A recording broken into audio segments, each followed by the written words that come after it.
Every single attempt to investigate and uncover the truth behind 9/11 has been blackballed, ridiculed, and harassed by both the government and media alike for even daring to question the official story. Jimmy Walter, who spent nearly $2 million on an advertising blitz to convince people here in New York and elsewhere that 9/11 was a self-inflicted wound. Jimmy, welcome. Why are you doing this? I'm a patriot trying to defend this country from the real terrorists who have damaged and changed our country. I am asking the same questions that the widows and orphans, parents and friends of the victims of 9/11 are asking and have not had answered by either the 9/11 Commission nor by any real investigation to the mass murders that 66% of New Yorkers want to take over for the pound sterling. And the idea was that the United States would guarantee other governments could exchange their dollars in for gold at a fixed rate of $35 an ounce. And that's what made the dollar the world reserve currency. It was as good as gold. Governments at any time could take their dollars and exchange them back to the Treasury for gold at a fixed rate of $35 an ounce. And as we got towards the end of the Vietnam War, President de Gaulle, France, said, you know, I think you guys are printing more dollars to fund the war than you have gold backing it at Fort Knox. And so he sent warships over to New York Harbor filled with dollars and demanded that we give him back gold for it. And we did. And that's when President Nixon closed the gold window, rendering the dollar fiat in 1971, August of 1971.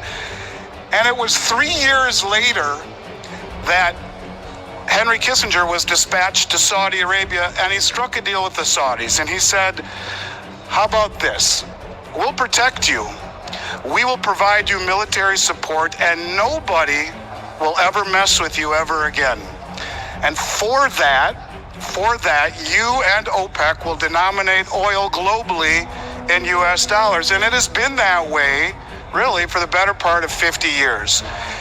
What has made the dollar the world reserve currency is this synthetic demand that was created by the fact that if you needed oil, any part of the world, you needed to have dollar reserves in order to buy oil.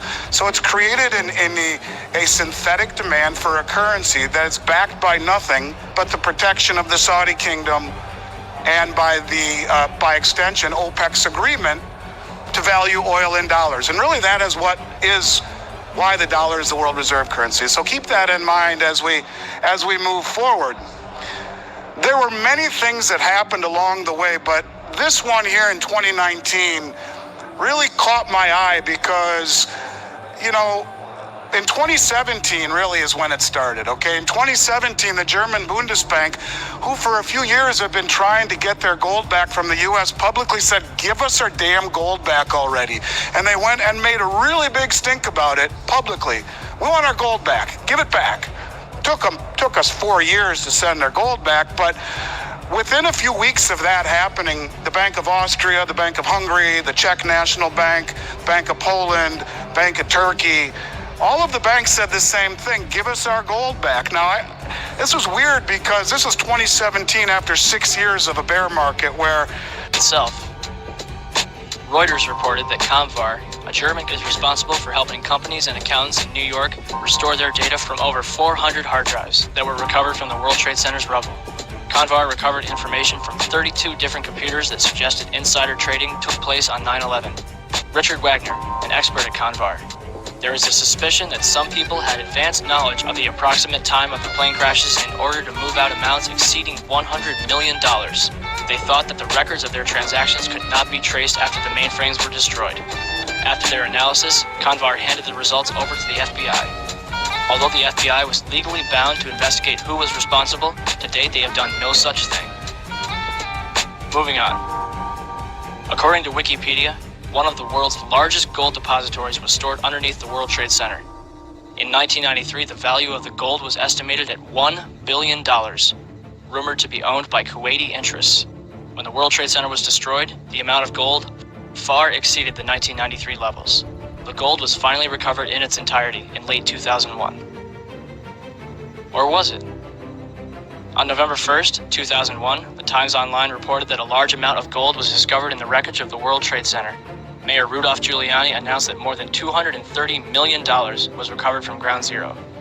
However, the COMEX Metals Trading Division was storing gold bars for the Bank of Nova Scotia, Chase Manhattan Bank, Bank of New York, Hong Kong, and Shanghai Banking, totaling $950 million. And that's just one company. Rumor has it that over $160 billion in gold was stored in the World Trade Center. So where did all the gold go? Remember the gold that was found in November 2001? Reuters reported that it was discovered in the back of a 10-wheel truck, along with several cars, in a delivery tunnel underneath World Trade Center 5. No bodies were recovered. As workers got closer to the gold, authorities began restricting access to Ground Zero, joined by FBI and Secret Service agents. One worker, who was directed away from the tunnel, told a reporter, "If I tried to go down there, they would have shot me." Heavy machinery operators and others worked under the watchful eye of more than 100 armed officers. So let me get this straight. Gold from World Trade Center 4 was found underneath World Trade Center 5 in an empty delivery truck with an empty escort of cars. I think it's safe to say that they were running away from the South Tower. The question is, how did they know to flee from their stash when not even the firefighters inside the South Tower expected it to collapse?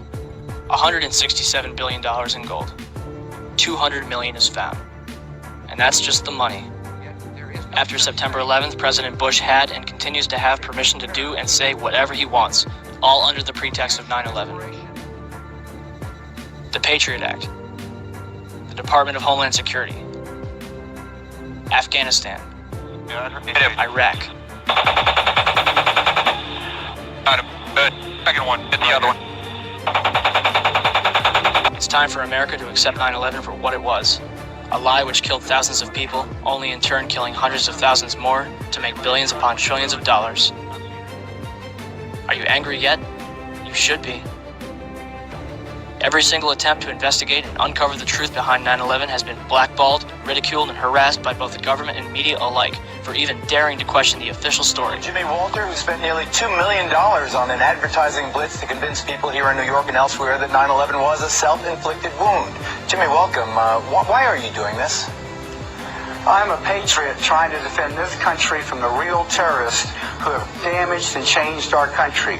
I am asking the same questions that the widows and orphans, parents and friends of the victims of 9/11 are asking and have not had answered by either the 9/11 Commission nor by any real investigation to the mass murders that 66% of New Yorkers want.